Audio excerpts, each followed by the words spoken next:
really big Georgia welcome for someone who has, again, he's written the book on giving, literally, and he has, again, changed our country, changed our world, and we are so excited to have him here, right here in Georgia, to lift up our efforts. So please join me in welcoming President Bill.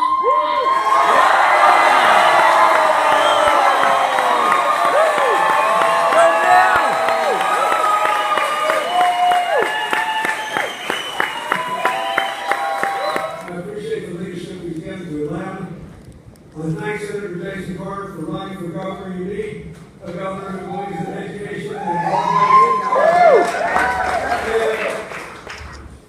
I believe you need a governor that will bring down the unemployment rate. Now, Georgia ought to have one of the lowest unemployment rates in the country. I want to thank my longtime, almost lifetime friend now, Representative John Lewis, Representative Hank Johnson. Thank you, former Senator Max Cleveland, for your friendship and support, and former Mayor and Congressman Andrew Young, and all the other lines of the civil rights movement that are up there. I thank them for being here. Look, I don't know if I'm fit to be out there in these elections with all the money that's been flung around coming from out of state, every state, because I'm not mad at anybody. I mean, maybe I don't belong. I just live to see my 50th high school reunion, and I just can't wait for it. How can I be mad? But I'll tell you something. You reach a point in life when you have to recognize, even if you live to be 100, we're talking about it. You still got more yesterdays than tomorrows. And when that happens, then tomorrows become more important. What you really want is for your children and grandchildren's generation to live the dream, and for every American to be able to grow up in dignity, being treated fairly, having access to education and the right to earn a dignified living, and to be part of an exciting future.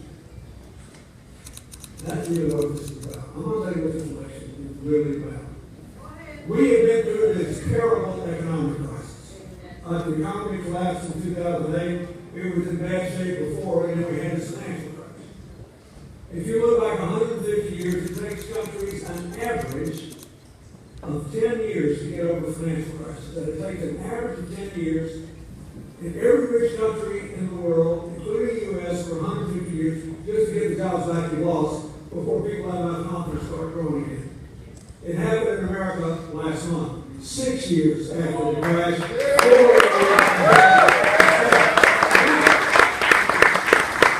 So here's what's really going on that you don't see in all these negative ads. We're in a position now to get back to work, to really build a future, to make good things happen. And there are basically two big questions.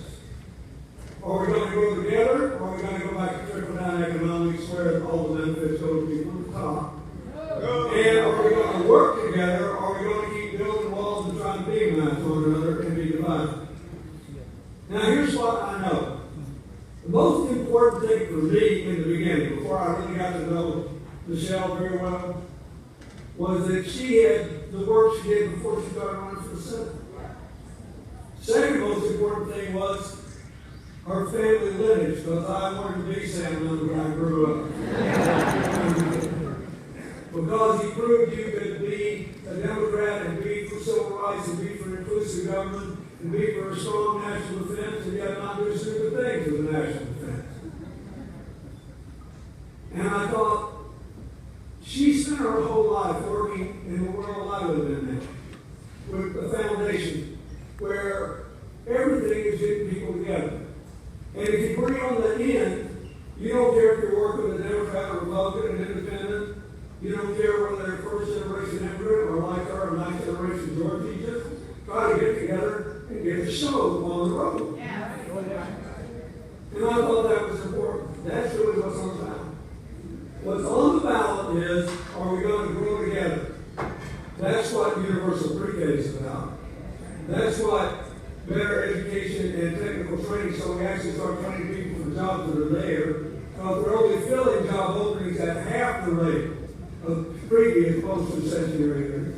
That's what making college more affordable about, and why she's for allowing us to renegotiate the student loan debt so the interest rates go down and people can pay it back as a fixed percentage of their income. Yes. This is how we're going to grow together, and that's why she believes it'd be better if we gave tax incentives to move jobs back to America than to keep outsourcing them overseas.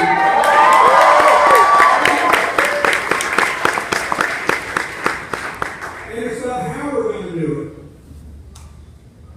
So, if you understand that that's what the election is about, her opponent's strategy is not surprising. What's his strategy? His strategy is try to take her off the ballot and put the president on, right? Because people don't feel the economy getting better yet, even though it is. We've had 5 quarters, in the last 5 quarters, we had one bad one, and the others were all 3.6 to 4.6% growth. That's by far the best of any developed country in the world. We are coming back. But you don't feel it. And there's a genuine national security issue we all have to deal with over the long run.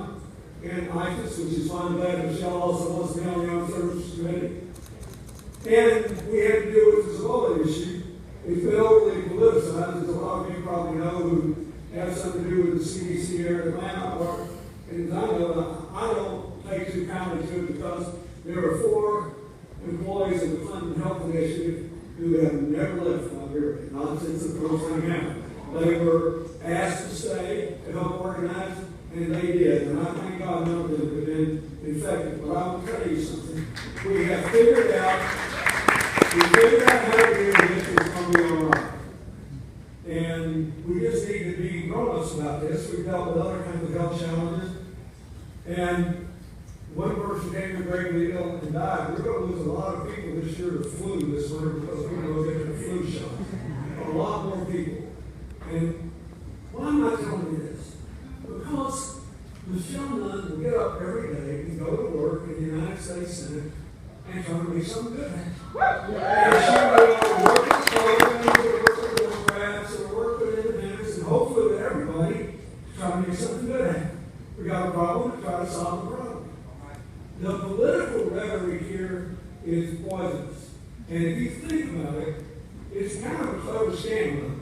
Because her opponent's saying, look, I don't want to talk about universal pre-K, because I'm not for it, she is.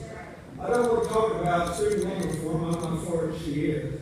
I don't want to, sure want to about outsourcing jobs anymore. I'd rather not talk about equal pay for equal work, since I said it was just 2,000 women that we were giving the chance to. I'd rather not talk about that.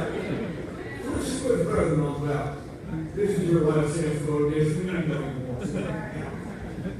mean, we've seen this movie before, haven't we? And we've seen this movie 1,000 times before, those of us who are over a certain age.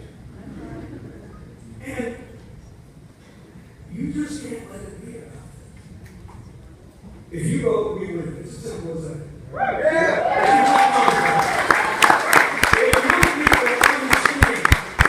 Young people are the key to this election. If they understand, they got more tomorrows than yesterday. They're the ones who are going to be really affected by this. Their job prospects, their education process, whether their kids get a good education. This preschool thing, I'm so glad Michelle mentioned. I've been thinking about it because my granddaughter was 5 weeks old this week. I got to go home last night briefly and find see her. Watching kids get vision is amazing. Can't see much at all for 3 weeks, and then they slowly start seeing more. And it's like a sponge. They're just trying to take it all in. I got to think about it. If we don't provide universal preschool, then by the time my granddaughter starts campus, she will have heard 3 million more words spoken, 30 million more words, 30 million more words spoken better than the child of a poor working mother who has to get up every morning at 5:30 and drop her kids off at daycare and rush to work just to make enough money to hold body and soul together. That's not right. It's not good for America. We're going to grow together or we're going to grow apart. The basic reason you should be from selling is America will grow together if what she wants to do prevails, and then grow apart if what her opponent wants to do prevails. We tried that trickle-down deal before and it didn't work. It is true that the top 1% of the country did slightly better when President Reagan was in office than they did when I was in office. But their income did go up over 20%. They did this time. But the next 20% did 25% better when I was in office. The middle 20% did 50% better. The next 20% did 100% better. And listen to this, the bottom 20% income in the Reagan years went up 0.7%. When we were there, 23.6%.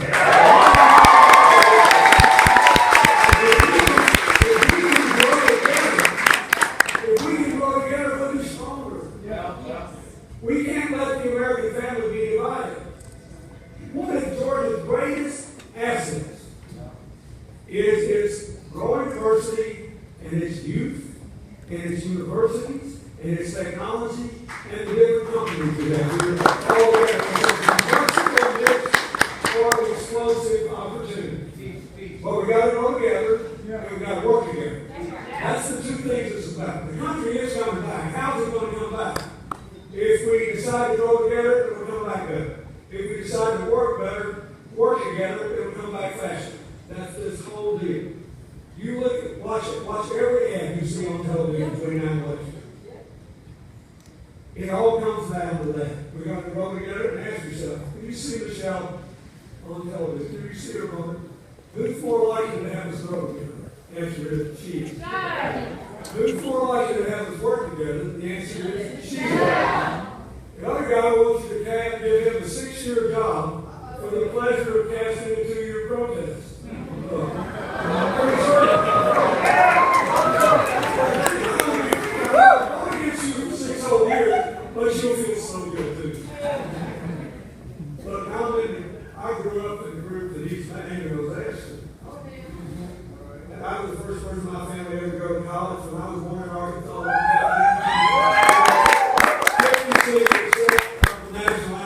I'm used to having my kinfolks play in every election. You get people mad, they can't think. Get everybody torn up and upset. Blame somebody else. And nobody would let me go in and do what's been really grieving me all along. Don't be fooled. And don't let the young people stay home. This is about working together and growing together. There are no other issues. Every other issue can be distilled into that. And you know, now that I'm 68, I was joking in my high school reunion about how long people have been trying to sell us stuff. Boats, cars, soap, you name it. You ever said, ever since you got a television, or even on radio, I was 10 for I had television, but every time you see all those ads, you're trying to say something, right? Now, here's my experience. Look at her ads. Here's my experience. Anytime somebody tried to sell me something in my whole long life, by stopping me from thinking, they probably didn't have my best interest in heart. Anytime somebody trusted me to think, gave me a chance to disagree, I would be glad to go along even if I didn't agree with them. That's the only way to make any democracy work. We're too diverse. Our challenges are too diverse. A lot of our problems are too complicated. My wife will be right all the time. Groups make better decisions than people act alone. Diverse groups make better decisions than little elite uniform groups. Michelle, I'm telling you, it's what the whole country needs. It's what Georgia needs.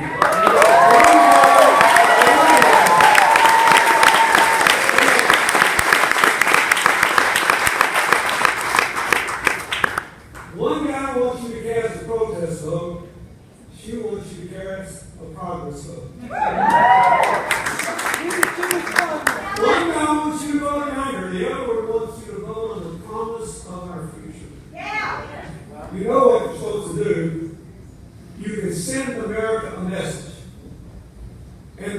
of the life Michelle Nunn has led, you can send a message not only about growing together, but about the fact that we can only grow together if we treat each other with respect and we work together. It's a very big deal. You got a lot riding on this. The young more than the old all go together